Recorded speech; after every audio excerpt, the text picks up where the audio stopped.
semuanya, apa kabar? Selamat datang di Ayu Petring dan Matt.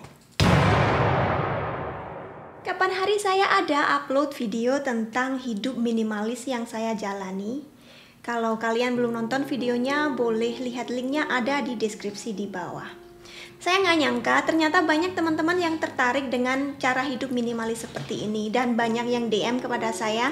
Ini bukan video Q&A, tapi saya mau membahas lebih lanjut tentang hidup minimalis yang saya jalani. Saya rasa penting juga untuk meluruskan kesalahpahaman kalian kalau ada. Seperti pertanyaan yang saya dapat ini, ada beberapa orang yang tanya, kata-katanya nggak sama persis tapi intinya mirip lah. Mbak Ayu hidup minimalis atau kere? Tinggal di Eropa kok malah nggak punya apa-apa? Nggak seperti orang Indonesia lainnya yang tinggal di luar negeri. Banyak yang ngomong seperti ini ya. Sebenarnya setiap orang itu kan cara hidupnya beda ya teman-teman. Dari orang Indonesia saja 270 juta jiwa. Nggak mungkin setiap orang cara hidupnya sama. Jadi ya pastilah saya beda dengan kalian. Latar belakang keluarga saya dan suami, kami sama-sama berumur 40 tahun, generasi tahun 80-an, dan sama-sama berasal dari keluarga menengah. Jadi memang dari lahir kami nggak terbiasa hidup mewah. Waktu kecil saya tinggal di puncak gunung, jangankan internet yang memang belum ada, listrik pun kami nggak punya, dan saya bisa hidup bahagia dengan kondisi seperti itu. Kalau dibilang hidup saya sekarang kere, itu jelas sekali enggak. Menurut saya setidaknya saya bersyukur suami saya mampu mencukupi kebutuhan kami sekeluarga, dan juga dulu sebelum menikah orang tua saya selalu mencukupi kebutuhan kami. Meskipun kami tinggal di desa seperti itu ya, nggak ada yang kekurangan. Manusia hidup itu butuh apa sih? Tempat tinggal, makan, kadang-kadang makan enak, tapi saya makan tempe dan pindang begitu saja sudah bahagia. Selama saya sekolah dulu dari SD sampai kuliah, tas hanya punya satu, dipakai setiap hari, kemudian hari Minggu dicuci, besoknya dipakai lagi. Dan saya lihat teman-teman saya pun seperti itu, atau paling tidak umum kalau punya satu tas saja. Jadi sampai sekarang pun begini. Apalagi saya hanya kerja di rumah, nggak setiap hari perlu keluar. Untuk apa punya tas yang banyak-banyak? Sekali pakai kan kita hanya bisa pakai satu tas saja. Di sini tas nggak mahal ya teman-teman. Pull&Bear, H&M seperti itu 200.000 rupiah. Kalau lagi sale kita bisa dapat. Jadi kalau mau mengoleksi tas ya bisa-bisa saja. Tapi untuk apa? Saya hidup hanya sekali, tentunya ingin bahagia, dan kebahagiaan itu kebetulan nggak saya dapatkan dari koleksi benda-benda seperti ini. Saya paham sebagai manusia kita semua butuh hiburan ya, itu perlu sekali. Jadi hidup minimalis untuk saya bukan berarti hidup serba kekurangan. Dihemat-hemat, ngirit-ngirit banget, enggak juga, tapi hidup sesuai kebutuhan, dan kita butuh untuk bahagia. Ada mungkin yang ingin koleksi sepatu, perhiasan, tas, jam tangan, dan itu membuat mereka bahagia. Ya silahkan saja. Untuk saya juga butuh hiburan, mungkin makan enak. Kadang-kadang saya menghabiskan banyak duit untuk membeli bahan makanan Asia yang di sini mahal. Ya itu kebutuhan, namanya orang hidup. Masa saya makan Indomie setiap hari kan juga nggak mungkin. Selain itu mungkin saat ini kebutuhan kami selain sandang pangan papan itu tadi ya yang sudah pasti semua orang sama, kami juga butuh untuk mempersiapkan masa depan. Baik masa depan kami kalau nanti sudah pensiun, dan juga Matt. Untuk sekolahnya dia itu butuh biaya yang tidak sedikit. Dari sekarang kami pilihkan sekolah yang menurut kami bagus, kemudian nanti untuk kuliah itu pasti mahal sekali, butuh biaya lebih. Persiapan ke arah sana. Setelah kami bisa mencukupi kebutuhan hidup kami tadi, sisanya duit kami tabung, kami investasikan untuk masa depan. Teman-teman pasti sudah tahu investasi ini macamnya banyak sekali, mulai dari properti, tanah, rumah seperti itu ya. Kemudian perhiasan kalau kalian suka, ada juga yang mata uang asing, saham, deposito, sampai dengan obligasi pemerintah. Itu semua bisa disesuaikan dengan kondisi kita masing-masing. Tapi menurut kami sekarang ini ya, investasi itu penting sekali. Kalau dulu zaman saya masih kecil, biasanya diajari di sekolah, kita sebaiknya menabung di bank karena dapat bunga. Kalau disimpan di balik bantal saja duitnya nggak akan bertambah, tapi kalau di bank akan dapat bunga, katanya begitu. Tapi sekarang terutama kalau di Hongaria, bunga bank itu kecil sekali, bahkan pajaknya lebih besar, dan juga biaya untuk menyimpan duit di bank itu kita harus bayar banyak sekali. Kata suami saya, untuk akun perusahaan dia itu biayanya menyimpan di bank saja per bulan bisa lebih dari Rp500.000. Jadi kalau duit dibiarkan di situ, ya akhirnya akan habis dengan sendirinya. Sebaiknya diinvestasi. Kalau masalah kere atau enggak itu tergantung definisi kalian, tapi untuk kami gaya hidup seperti ini normal, sudah biasa, dan kami tidak merasa kekurangan. Hanya saja mungkin distribusi duitnya itu yang agak beda, itu saja sih. Selanjutnya ada juga yang tanya, katanya hidup minimalis itu nggak cuma sebatas masalah duit. Mbak Ayu bisa tolong jelasin untuk masalah lainnya itu seperti apa? Seperti yang saya bilang tadi, hidup minimalis itu bukan hidup kekurangan ya teman-teman, tapi hidup sesuai kebutuhan, dan kebutuhan setiap orang itu kan beda. Setidaknya untuk saya ya teman-teman, minimalis itu bukan berarti kita hanya punya sedikit barang. Yang pertama tentang barang ya, tapi kita punya barang secukupnya saja. Baju ya secukupnya, sepatu saya hanya punya beberapa pasang, tas saya hanya punya satu, sudah pernah saya jelaskan seperti ini. Pokoknya secukupnya. Kalau misalnya kerjaan kalian sebagai influencer butuh gonta-ganti baju, ya silahkan saja karena itu pekerjaan. Pekerjaan kalian misalnya makeup artist, ya tentunya kalian harus beli berbagai macam produk kosmetik. Itu yang pertama. Yang kedua, secara fisik ini saya juga menerapkan teman-teman, terutama setelah hidup di Hongaria yang sepi sekali.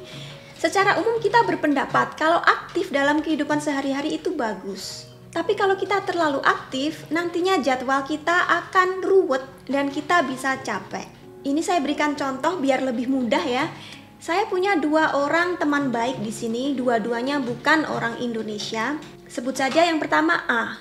A ini bisa dibilang social butterfly, orangnya baik, ramah, dan selalu siap menolong. Dia ibu rumah tangga, setiap hari kerjaannya antar jemput anak ke sekolah, anaknya 2 orang ya. Dan itu jarak dari rumah ke sekolah setengah jam. Ke sekolah pulang, siangnya lagi ke sekolah pulang, itu 2 jam, lumayan lama. Setelah itu dia aktif di Dharma Wanita, kantor tempat suaminya bekerja di sini. Mereka ada kegiatan masak bareng-bareng, kemudian mengadakan kerja sosial di desa mereka. Sering juga mengundang teman-teman datang ke rumah mereka, masakin, ke gym bareng, yoga bareng. Pokoknya dia ini benar-benar aktif. Kalau di Indonesia mungkin sudah biasa gaya hidup seperti ini. Kebetulan dia juga orang Asia, mungkin di negaranya juga sama. Setiap kali saya ketemu dia, yang pertama dia bilang adalah, Ayu, aku capek banget. Sampai anak teman saya yang lain juga bilang gitu. Tiap kali ketemu tante ini pasti yang dibilang capek banget. Ya dengan kegiatan seperti itu susah di sini teman-teman. Karena di rumah sendiri kita sudah harus bikin semua pekerjaan sendiri, bersih-bersih, masak dan lain sebagainya. Ditambah masakin orang, ditambah menjamu orang, keluar. Kadang-kadang dia juga dititipin anaknya, temannya masih kecil gitu, babysitting kayak gitu. Aduh, gimana nggak capek. Kemudian saya punya teman B, suaminya adalah seorang CEO di salah satu bank di sini. Tapi mungkin karena dia orang Eropa, jadi nggak butuh Dharma Wanita. Kayaknya nggak ada kegiatan Dharma Wanita seperti itu. Kegiatannya cuma antar jemput anak sekolah dan sudah dia pulang. Bersih-bersih rumah sendiri, masak sendiri. Dan dia pernah cerita ke saya kalau dia hanya sosialisasi seminggu sekali. Dalam artian mengundang teman ke rumah hanya seminggu sekali, atau keluar untuk makan siang bersama teman-teman di restoran atau di mana seminggu sekali. Selebihnya waktunya hanya untuk keluarga dan teman-teman dekat gitu. Kebetulan saya dekat sekali dengan dia. Pengaturan kegiatan seperti ini bisa dibilang minimalis. Dia hanya fokus pada kebahagiaan diri sendiri dan keluarga. Dia nggak seberapa peduli kalau orang lain bilang, kamu kenapa nggak ikut ngumpul-ngumpul? Ya karena dia capek kalau terlalu sering mengikuti acara seperti itu. Teman saya B ini bisa dibilang sudah menerapkan kehidupan minimalis dalam kehidupan dia sehari-hari. Bukan berarti A salah dan berdosa, dan bukan berarti saya ngomong hanya boleh bersosialisasi seminggu sekali. Itu disesuaikan dengan kemampuan kalian. Tapi kalau kalian sudah merasa capek, berarti itu sudah tidak sehat, harus dikontrol. Jadwal kalian terlalu padat. Kemudian selanjutnya adalah secara psikologis. Yang ini banyak dialami oleh orang-orang di Eropa, stres.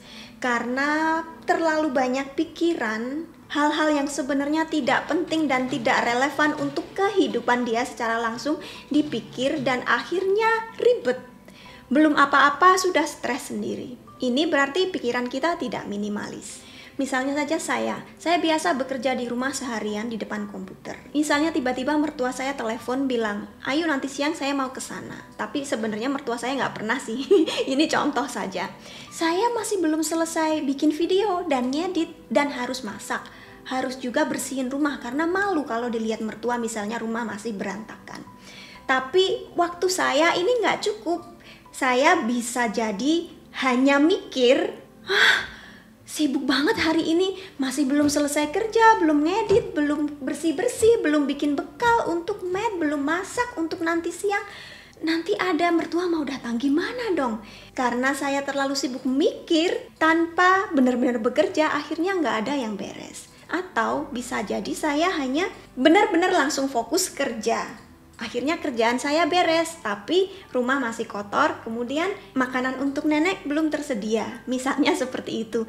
Nggak semua selesai, tapi saya prioritaskan. Ya sudahlah, nanti saya minta maaf pada ibu mertua kalau rumahnya kotor karena tadi harus bekerja. Misalnya, atau bisa juga, aduh ya sudahlah, upload besok saja, sekarang mau bersih-bersih rumah karena nenek kan nggak setiap hari datang. Atau sewa cleaning service untuk 2 jam suruh bersih-bersih. Itu kan bisa saja.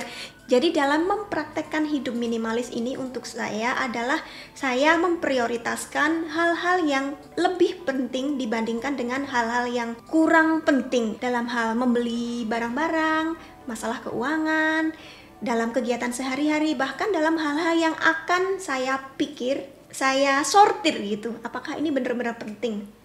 Saya baca berita, pasta gigi ternyata bisa menimbulkan kanker atau apalah. Sekarang ini kan banyak berita-berita kesehatan seperti itu. Tapi kalau saya mau mendengarkan semuanya bisa gila karena banyak sekali dan belum tentu benar. Karena toh semua dokter gigi juga masih menganjurkan kita menggunakan pasta gigi. Jadi sudahlah, saya mungkin baca hanya sekilas tapi tidak saya masukkan ke dalam pikiran. Kata kuncinya untuk saya adalah prioritas. Contohnya begini, pernah nggak teman-teman mengalami hal seperti ini? Kalau pagi kita bangun harus bikin bekal untuk keluarga, harus antar jemput anak, kemudian harus bayar bill ke kantor pos terdekat. Ini kalau di sini ya, kalau di Indonesia beda lagi. Makan siang dengan teman, sosialisasi, kemudian sore harus mengantar anak ke dokter gigi, pulang masih harus masak lagi untuk makan malam, baru mikir saja kita sudah stres. Solusinya ya, kalau bahasa sekarang, declutter. Membereskan semua keruwetan yang ada. Kalau itu keruwetan dalam jadwal kita sehari-hari, silahkan diprioritaskan apa yang penting untuk dilakukan. Yang kurang penting sebaiknya ditunda. Atau bahkan dihilangkan sama sekali.